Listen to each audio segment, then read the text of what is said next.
Hey guys, welcome back. So here we have a hydraulic tank off of a 613 cat scraper. I know just looking at that you can't really tell where it goes and whatnot, but I will show you that here in a second. But I wanted to go over the issue. So basically you have, this is the bottom of the tank right here. These are flanges come out of the bottom and it bolts up here, and this is also the bottom. It's kind of funky the way they have that, and they have the fender attached to this and a bunch of other stuff. The issue is that is very not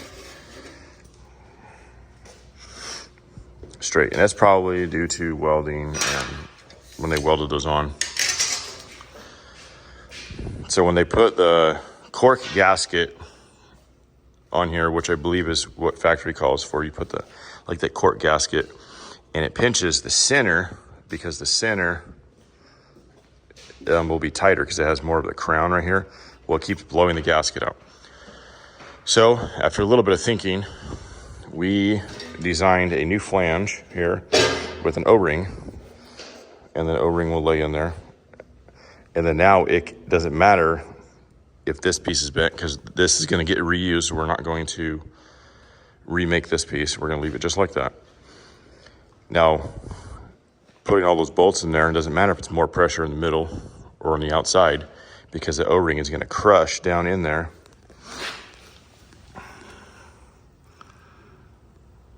Like the O-ring will crush in there and it'll be just fine.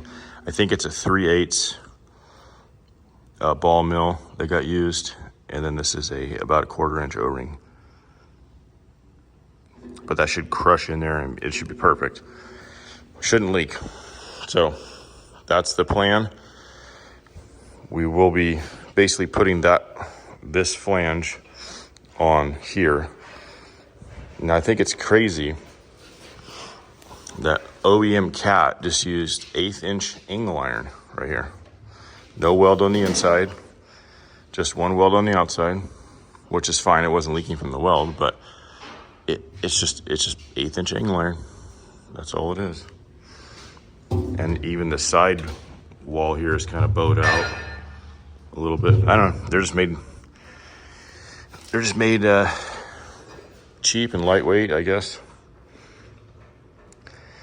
So all right, we're gonna mock this up because we want the mounting to be the same. So it'll work almost perfectly, basically cutting right along that weld, which will give us our 1/2 inch piece, which is what that flange is. So we're gonna get this marked out and then we're gonna cut it with the plasma.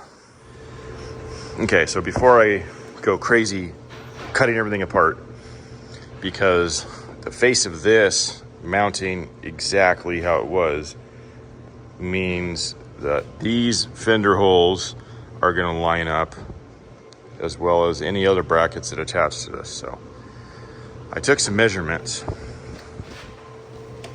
basically from that flange or that face to this face, and I wrote measurements all the way around and checked it, and it's actually, they're not the same. They're off a little bit, but I have my measurements, so now I could start hacking away, and then we could put that flange on there with the same measurement. So, all right, let's get to cutting.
All right, plasma made short work of that.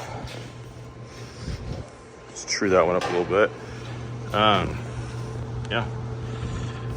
Well, that's thinner than 1/8 inch. That's probably 12 gauge. Wow. You can see we got our O-ring sitting in here. A little visualization on that. All right, I'll get this flipped over probably. Do this facing up would be the easiest. And then start getting it mocked up. Okay, so to help you understand how the hydraulic tank mounts, this is a much larger machine. This is a 651, probably twice or bigger in size. This is the hydraulic tank on this machine. And you can see how it mounts right here. And then those ports come up from underneath. And you can see that other things mount to it. And then the fender mounts to it. Now that all is very similar to how this other tank mounts. So I wanted to show you that. So you got an idea of where it is and how it functions. So hopefully that will help you to understand that part of the repair.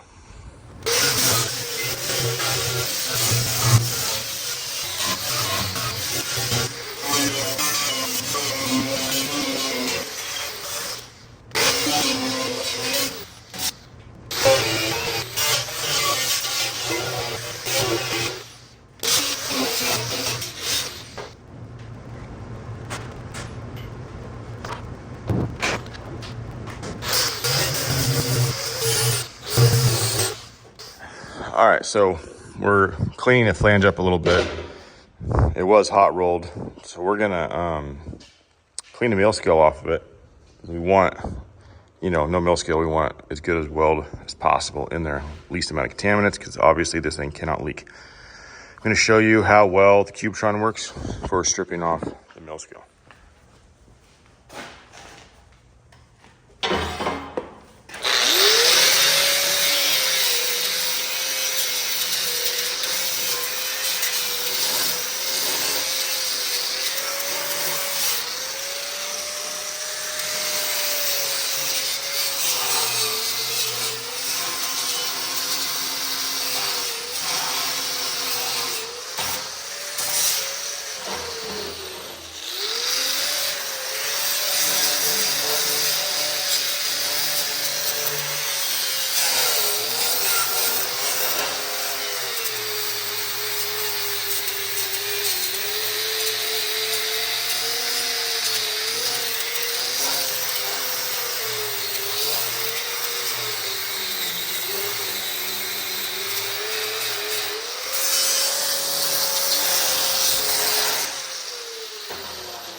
All right, I got the flange all tacked on there.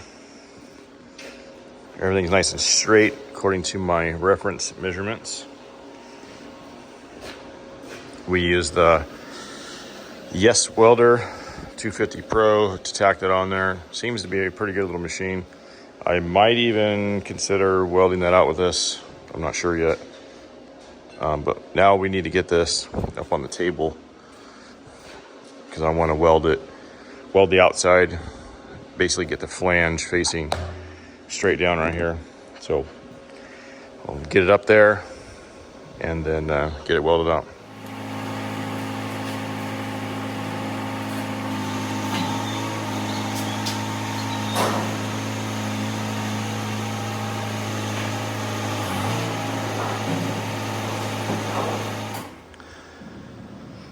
All right, we are going to weld this with the Yes Welder.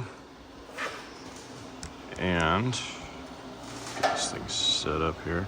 Okay, so we've got it set up. We're still using 75-25 gas, but we got the heat turned up just a little bit more. It's not really a spray transfer, but heat's turned up a little bit more. Hopefully it'll lay a nice even weld. Preheated it just a little bit because that 1/2-inch plate is going to soak up that heat a lot more than that 12 gauge material. So let's weld the side out and see what it looks like.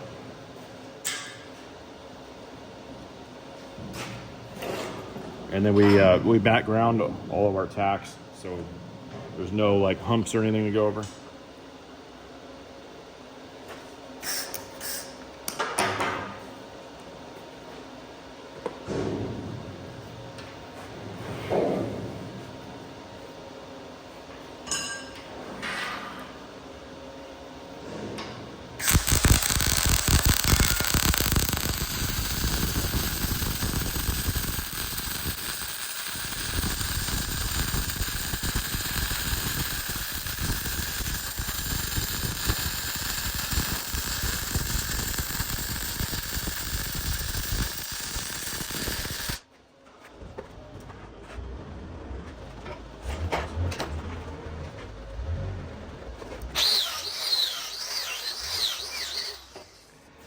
Got a little bit of splatter, but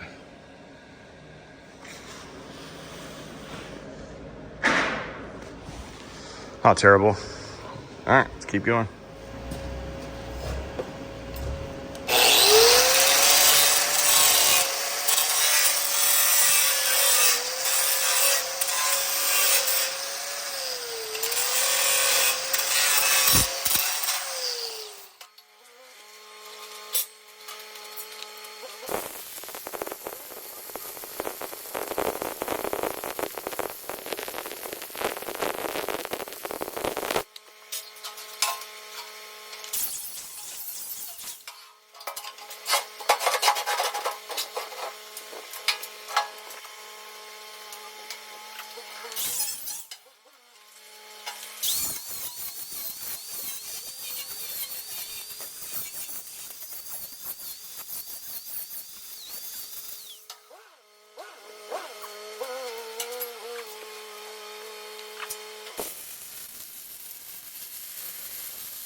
All right, that's the outside all welded out. Got some splatter on there. Clean that off. All right.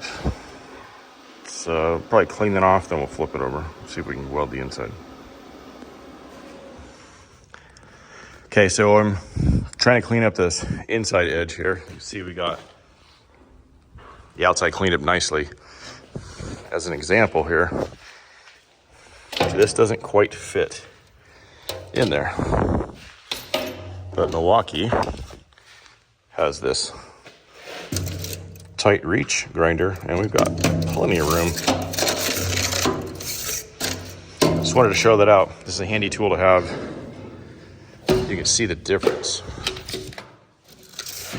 in clearance. Makes a difference. All right. All right, we're all done.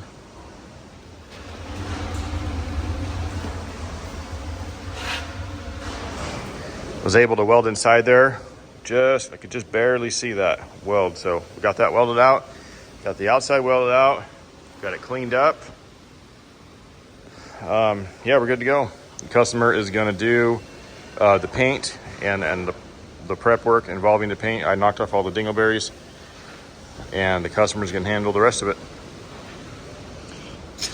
Let's see, probably wanna see here. Yeah, it looks pretty flat. Even if it was off a little bit, O-ring will still crush in there and should all be good. All right, well, that's it for this video. Thank you for watching. Stay tuned for the next one. Oh, lucky you guys. I get to show you the exact machine it came off of.